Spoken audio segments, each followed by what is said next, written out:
Introduction. I'm feeling very thirsty. Do you have water in your water bottle? Yeah, take it. Now I'm feeling fine. Today there is no air around. You are right. Today is very humid. It is reported in the morning news that today's weather will be humid and it may rain. Children, in this lesson we will learn about air, water and weather. Objectives. At the end of this lesson, you'll be able to tell the importance of air and water, explain the composition of atmosphere, describe water cycle, define weather and explain various factors on which it depends. Differentiate between weather and climate.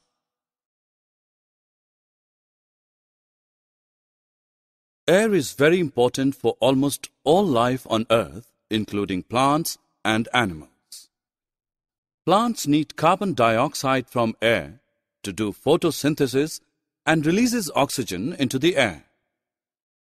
Human beings and animals need to breathe air to get the oxygen they need to survive. Do you know the atmosphere surrounding Earth is full of air? But what is this atmosphere? Come along to know. The atmosphere is made up of mixture of gases, primarily nitrogen and oxygen, that wrap around the Earth like a blanket. Without the atmosphere, we would not be able to live here. It protects us from the dangerous rays coming from the sun and make Earth as a perfect habitat for plants and animals.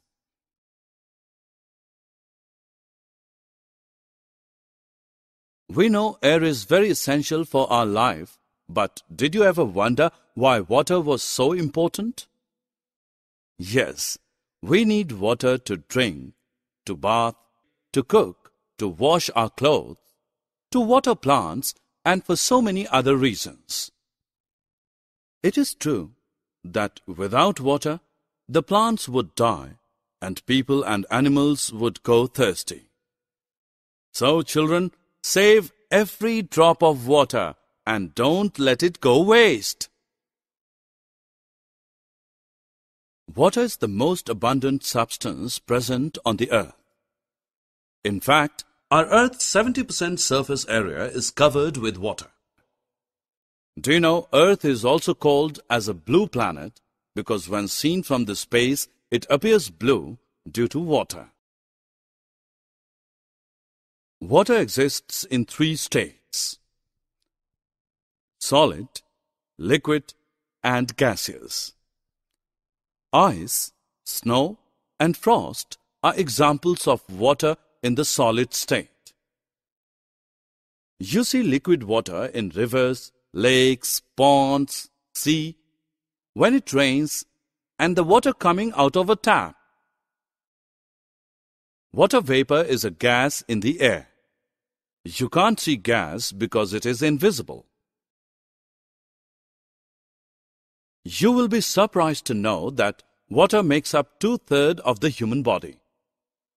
It plays a critical role in regulating body temperature, carries nutrients throughout the body, improves digestion, and eliminates waste from the body.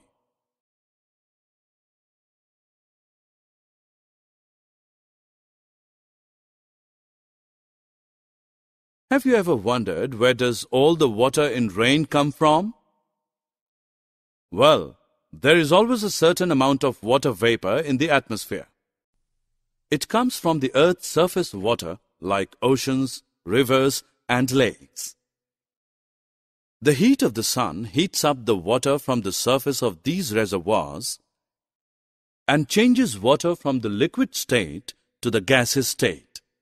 This is called evaporation. High up in the atmosphere, water vapors cool down and form clouds.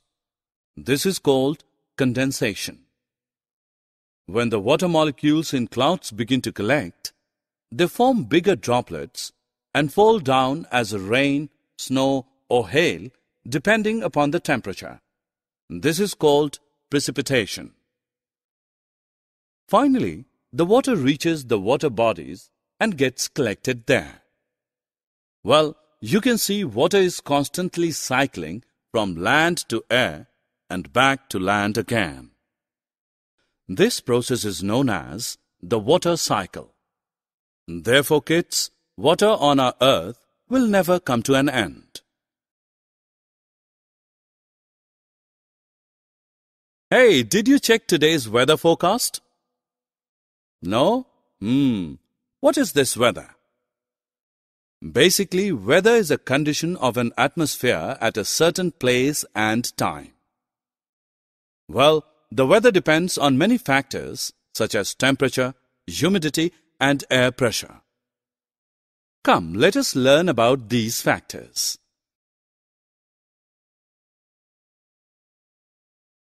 Probably we all know that temperature is a measure of how hot or cold the air is.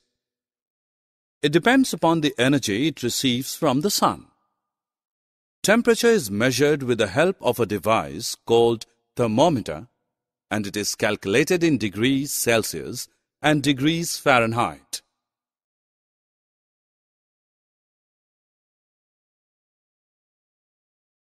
Another important factor influencing weather is humidity. Humidity is the amount of water vapor present in the air. Yes, the air around us is full of water. You can usually see the water evaporates from lakes, oceans, rivers, and even from the trees.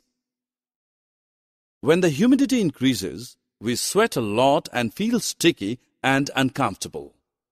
When the humidity in the air reaches nearly 100%, the air can't hold too much vapors, and if the temperature falls at that place, water vapors return to its original liquid state. As the condensation happens close to the ground, mist and fog is produced. And very high up in the atmosphere, clouds are formed. Eventually, water from the clouds return back to the earth in the form of rain, snow, or hail.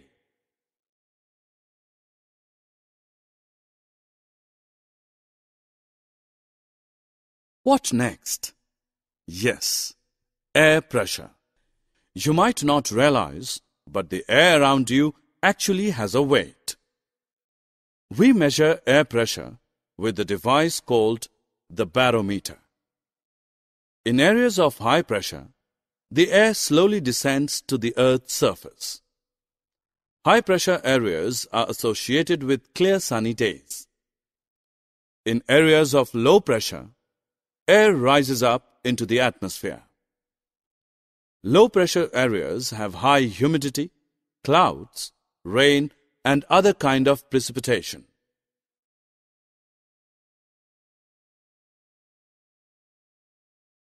Is weather and climate the same? No. Areas' long-term weather patterns determines climate. For example, areas near the equator have warm climate, and the areas near the poles have much colder climate. So, children, now you can easily differentiate weather from climate. Summary. Let us summarize what we have learned. Human beings and animals need to breathe air to get the oxygen they need to survive. The atmosphere is made up of mixture of gases, primarily nitrogen and oxygen, that wrap around the earth like a blanket. We should save every drop of water and don't let it go waste.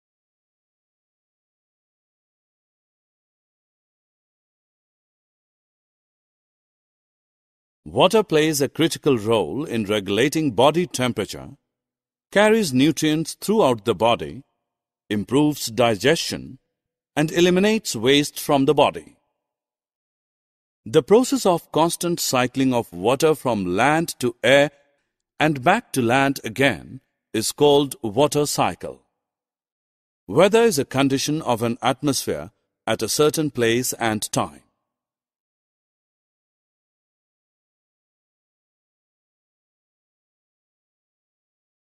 Humidity is the amount of water vapor present in the air.